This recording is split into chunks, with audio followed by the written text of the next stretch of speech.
একটা খুব বিতর্কিত বিষয় আছে, সেটা হলো অভিনয় শেখানো যায় না, অভিনয় ভেতর থেকে আসে। এটা খানিকটা হলেও ঠিক কথা। আমার যদি ভেতরে সেই ইনস্টিংক্টটা না থাকে, সেই বোধ না থাকে, সেই বুদ্ধি না থাকে, তাহলে আমাকে হাজার মারধর করলেও আমি অভিনয়টা শিখতে পারবো না, কোনো কাজই শিখতে পারবো না। সেটা ঘরের কাজ হোক, পড়াশোনা হোক, অভিনয় হোক, নাচ হোক, যে কোনো কাজ হোক, আমার ভেতর কিন্তু সেই বোধটা থাকতে হবে।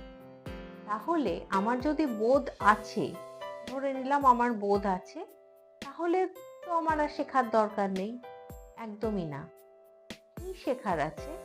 অনেক টেকনিক্যাল বিষয় আছে। ক্যামেরার সামনে অভিনয় করতে গেলে বা স্টেজে অভিনয় করতে গেলেও অনেক কিছু টেকনিক্যাল বিষয় থাকে যেগুলো শেখা দরকার আছে। সেগুলো কিন্তু অন স্পট ওই গেলাম আর আমি করে ফেললাম, এইটা কিন্তু করা যায় না। এগুলো শিখে কাজ করতে গেলে অনেকটা সুবিধে হয়।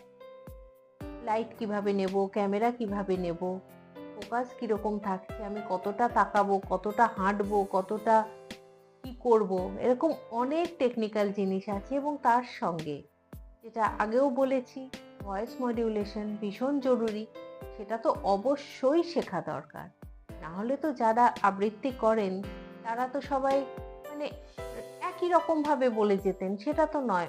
এক একজন এক এক রকম ভাবে বলেন এক একটা কথা। তার ফলে কারোরটা শুনতে বেশি ভালো লাগে, কারোরটা একটু কম ভালো লাগে। সেটাই শেখার আছে।